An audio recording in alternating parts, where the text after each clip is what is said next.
Angola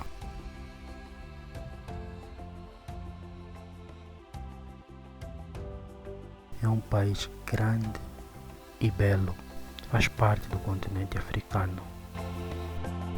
No seu subsolo existem grandes riquezas, possui petróleo, diamantes e outros recursos naturais. Este texto foi muito popular na minha infância e pré-adolescência. Hoje, mais de 20 anos depois, lembrei-me dele e me fez pensar em muita coisa. Por que o Kwanza está cada vez mais fraco? A verdade sobre o petróleo, o dólar e a economia angolana. Se Angola é rica em petróleo, o principal produto exportado e vendido em dólar, por que o Kwanza continua a perder valor? Todos os dias, milhões de angolanos sentem o mesmo problema. O dinheiro parece valer menos. O pão sobe, o arroz sobe, o dólar sobe, os transportes sobem, os materiais de construção sobem e, claro, o salário não sobe na mesma velocidade. Paralelo a isso, o Kwanza continua a perder força. Mas afinal, por que isso acontece? Será culpa apenas do dólar, do petróleo, do governo, da inflação? Ou será um problema muito maior do que imaginamos? Até o final desse vídeo, você vai entender como o petróleo influencia diretamente a vida dos angolanos, por que o Kwanza desvaloriza constantemente, como funciona a relação entre Angola e o dólar, quais foram os momentos mais críticos da economia angolana nos últimos 20 anos e, no final, vamos fazer uma análise profunda e minuciosa do que realmente é o problema e quais poderiam ser as soluções reais para Angola. Antes de falar do Kwanza, precisamos entender algo importante. O que faz uma moeda ter valor? Uma moeda é forte quando existe confiança nela, o país produz muito, exporta muito, possui reservas internacionais e atrai investimentos. Por exemplo, o dólar americano é forte porque os Estados Unidos possuem uma economia gigantesca, indústria, tecnologia, empresas globais, influência política e militar. Agora, pense em Angola. O que Angola exporta principalmente? Isso mesmo, o petróleo. E é aqui onde começa toda a história. Durante muitos anos, o petróleo foi praticamente o coração da economia angolana. O petróleo representa mais de 90% das exportações, grande parte das receitas do Estado e a principal fonte de entrada de dólares. Isso significa uma coisa muito importante. Quando o petróleo vai bem, a economia respira. Quando o petróleo vai mal, a economia sofre.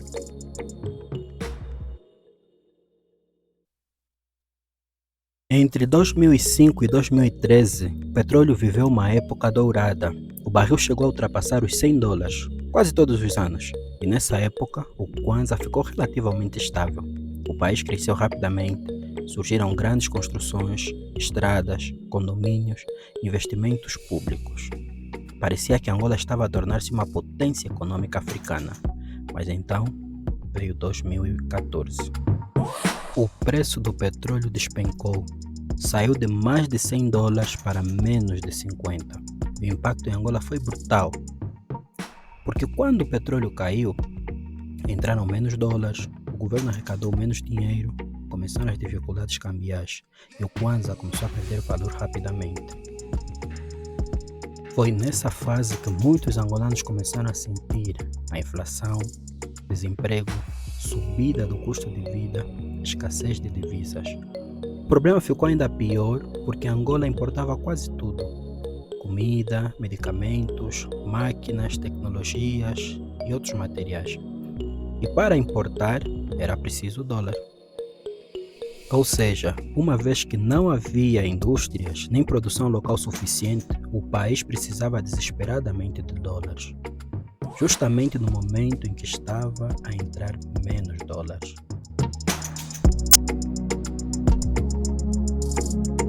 Imagina isso. Milhares de empresas precisam de dólares. Milhões de pessoas querem proteger o seu dinheiro. Importadores precisam comprar produtos no exterior, mas existem poucos dólares disponíveis. O que acontece? Obviamente, o preço do dólar sobe. A famosa lei econômica da procura e oferta. Quando o dólar sobe, o Kwanza perde valor. Isso afeta praticamente tudo. Até porque, nesta altura, boa parte dos produtos vendidos em Angola dependiam do exterior. O resultado: comida mais cara, combustível mais caro, elétricos mais caros, medicamentos mais caros, no geral, a vida mais cara. É aqui onde entra um dos maiores problemas da economia angolana, a dependência. E isso é muito caricato porque Angola possui terras férteis, minerais, água, juventude e uma posição extremamente estratégica. Mesmo assim, o país ainda depende muito das importações, depende da entrada constante de dólares. Como os dólares entram em Angola? Principalmente por causa do petróleo. Então, Angola fica presa num ciclo. Sem forte produção de petróleo, menos dólar. Dólar sobe, Kwanza cai, inflação aumenta. Existe outro detalhe importante. Hoje Angola produz menos petróleo do que produzia antes. Mesmo quando o preço sobe, a quantidade produzida caiu. Isso reduz ainda mais a entrada de divisas, ou seja, os dólares. Certo, até aqui talvez alguém pense, isso é apenas economia. Mas não, isso afeta diretamente a vida das pessoas. Quando o Kwanza desvaloriza, o salário perde o poder de compra. Empresas sofrem, produtos sobem de preço, aumenta a dificuldade para estudar fora, aumenta a pobreza, aumenta a desigualdade. Muitos jovens começam a procurar oportunidades fora do país e isso cria outro problema, a fuga de cérebros. Médicos, engenheiros, professores e outros especialistas, muitos acabam imigrando à procura de melhores salários e melhores condições para viver. Agora vamos ver a parte mais importante deste vídeo. Qual é o verdadeiro problema? O problema não é apenas o dólar, não é apenas o petróleo e nem é o Kwanza. O verdadeiro problema é estrutural. Como, por exemplo, dependência excessiva do petróleo. Uma economia não pode depender quase ou totalmente de um único produto. Quando esse produto entra em crise, o país inteiro sofre. É só nós olharmos o caso da Venezuela.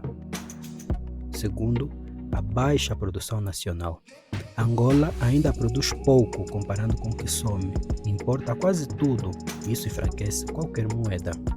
E terceiro, a falta de industrialização. Sem fábricas fortes, não há transformação local, não há exportação diversificada, não há geração massiva de empregos qualificados. Sem as indústrias, a agricultura, a pecuária e a pesca até pode estar em alta, mas boa parte dos produtos podem acabar por estragar se não forem transformados, sem contar com o problema do escoamento e muitos outros. Quarto, a dependência excessiva do exterior. O país depende de tecnologia externa, de alimentos externos, de equipamentos externos e até de recursos humanos externos. E isso cria a procura permanente por dólar para poder pagar esses encargos todos. E quinto, a inflação e a perda de confiança. Quando a população perde confiança na moeda, procura dólares, guarda dólares, negocia em dólares. E isso enfraquece ainda mais o Kwanza. Sexto, educação tática insuficiente. Sem forte investimento em ciência, engenharia, tecnologia, agricultura moderna e gestão, fica difícil construir uma economia competitiva. Até aqui apontamos muitos problemas. Mas então, existe solução? Sim, mas não existe solução rápida nem milagrosa. Aqui nós vamos falar do que Angola precisaria fazer e vamos falar do que Angola já está a fazer para poder ultrapassar esses desafios. Uma das coisas óbvias e que Angola já está a fazer a curto prazo é diversificar a economia, criar força em agricultura, indústria, tecnologia, turismos, pescas, energias, produzir mais independentemente. Quanto mais o país produz, menos precisará de importar. investir seriamente na educação, principalmente no ensino técnico, engenharia, ciência e inovação. Apoiar empresas nacionais, pequenas e médias empresas podem gerar milhares de empregos. Outra coisa que pode ser feita é melhorar a infraestrutura, como a de energia, internet, estradas e logísticas. Tudo isso influencia diretamente a economia. E com base no estado que estamos atualmente, uma coisa que se pode fazer é combater desperdício e aumentar a eficiência. Mais eficiência significativa, isso vai gerar mais confiança, mais investimento, a moeda fica mais forte. Boa parte das soluções que aqui nós analisamos já foram e já estão a ser implementadas por Angola no setor do turismo, agricultura e outros setores, de modo a fortificar o produto interno bruto. O Kwanza não é apenas uma moeda, ele é o reflexo da economia de um país, neste caso o reflexo da economia angolana. E quando Angola depender excessivamente do petróleo, qualquer crise internacional continuará a afetar diretamente a vida dos angolanos. Mas se o país conseguir produzir mais, industrializar-se mais, investir em educação, diversificar a economia, então o futuro pode ser muito diferente. Me conta, você conhece Angola? Você acredita que Angola vai conseguir fortalecer o Kwanza nos próximos anos? Não esqueça que neste canal nós falamos sobre economia, educação, tecnologia e inovação. Se inscreva no canal e ative o sino para receber as notificações, de modo que sempre que lançarmos um novo vídeo, você vai receber uma notificação. Não esqueça de deixar aqui a sua opinião. Até o próximo vídeo. E se chegou até aqui, não esqueça do like.